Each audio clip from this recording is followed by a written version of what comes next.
Right? Yeah. Okay. Okay, so what's your lesson going to be about? Okay, this week we're starting a new spelling pattern, so we're going to start with that and introduce it and do some riddles with it so that he can kind of see words that are in the spelling pattern, but not necessarily the spelling words that he's going to have. We're starting a new novel this week called Jacob's Rescue, so I'm going to start introducing some of the vocabulary before we actually read the book to see if he has any background knowledge on it and see how he does with that, how much I kind of have to build for him and how much he has knowledge about the Holocaust, because it is about the Holocaust. And then we're just going to read, and I'm going to ask him questions to try and get him to put the prior knowledge that he has and maybe knowledge that he has just of life in general together with what's happening in the novel, to kind of think more inferentially and more critically about what's happening. Do you have those kind of questions planned out already, or are you just going on what feedback you get from him? I have some questions planned out for him. Okay. But then based on what we're reading Right. and how I think he's going, I'll jump in and ask him other questions as we go along, based on his feedback. Right. And why is this a good lesson at this time? Because last week we were completely going on personal connections and making connections. So now I also noticed when he reads informational text, he's not as good as making those connections. And while this isn't a full informational text, it's got information in it that are more fact-based than just story-based. So I kind of want him to see the connection that, you can, even if it's history, you can make the connection with yourself, that you know what's going to happen, you can think more critically about it and be able to answer questions, even though it's not something maybe you experienced. Right. Okay, good. What will your 2T be doing as this lesson unfolds? Just participating in What discussion. kind of activities? Yeah. He's going to be doing a frayer at the beginning. I'm going to do Holocaust as the word in the middle, just to kind of see what he knows about it and what he doesn't, if he can give examples. And then just go over some vocabulary to see World War II vocabulary, Holocaust vocabulary, just in discussion to see what he knows. If he has any background, if he doesn't have any background in the whole thing, then I'm going to have to just basically tell him this is what that means and kind of see if he can pull examples of where it would be if he has no background at all. And then just discussion throughout, asking questions to monitor his comprehension. Okay. And get him to start asking those kind of questions of himself to monitor. As you envision this lesson, what do you see yourself doing to reduce student outcomes? Basically just asking questions and trying to ask the higher level thinking questions of him, which is actually what I wanted you to look at. We can go over that a little bit later if you want. And just kind of get him thinking beyond the text, not just face value for what it says, thinking why the decisions are being made in there, why the author made decisions, those kind of questions. Okay. What do you have questions planned, or? Some of them I do. Okay. I've written down some based on just the reading, and then based on his reaction and what he can answer and what he can't answer throughout the reading, I can throw in some other ones, kind of take him as the lead and go from there. Right. Good.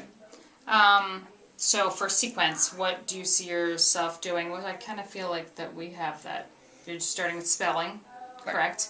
And then you're going to introduce the novel with the vocabulary, and then reading, right? That's your lesson sequence. And then hopefully, if we get to it, some writing at the end, just predicting, based on what we read, what's going to happen in the next chapter.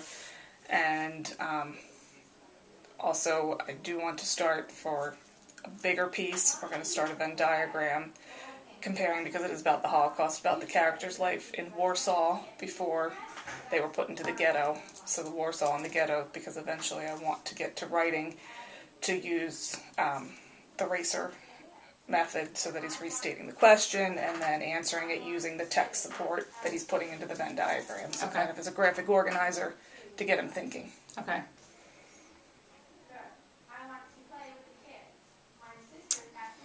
What will you see your tutor doing or hear him saying that indicates that your lesson's successful?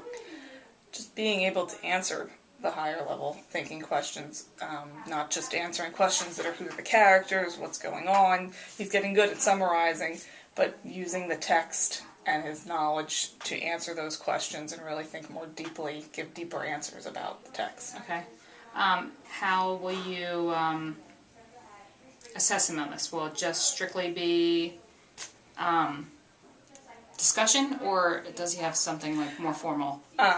Well, discussion for some of it, well, in this particular lesson, then his prediction in his reading response journal, I mean, based on what he's read. But a lot of it will be mostly the discussion and the answers. His Holocaust Friday will give me more of his background, right, if he has any examples. Yeah, so okay. Discussion, a little bit of writing, prediction. Right, okay. And what will you look for in your tutee's reaction to know if he understood the direction? Just his thoughtfulness in his answers, or his answers at all. If he can't answer the questions, then right, maybe the questions are a little too difficult for him, or he really has no background or connection to make to it that he can answer it more in depth. But if he can give me more in-depth answers, then I'll know he's understanding my goal behind it, to get him to think critically and inferentially about more of a historical fiction text, okay, rather than and just if he a doesn't, novel. And what if will he doesn't, then I'm just going to have to try and build more background with him, and okay, maybe stop the reading and do more think alouds with him, kind of okay, go back, try to connect it to something maybe he has read, or what he knows about history, because he did say they studied all the different countries this year. So what did you learn about studying in Germany, or right, just different countries, and see okay, if he has any knowledge, or even relevant knowledge now of things going on in the world, to try and relate it back to history. right, that is a good idea. Yeah. Okay, so what do you want me to look at? I did make up a little chart for you. Okay. So basically, I just want you to look at the higher order thinking questions. Good. And I gave you like the levels, possible clues. So then Okay. just I'll video parts of the ones where I'm asking the questions. Okay. And just put where it is to make sure I'm hitting some of the higher level, maybe not all the time, but Okay. and then if he has ability to answer, if he can answer it independently, just an I, an S, like you needed support to get the answer, or N. Okay, good. Answer at all. Good. I like this. Very good. I don't think I have any questions about this. If I do, I'll ask you later. Okay. Is that it? I think that's it. Okay. Thanks. Thank you.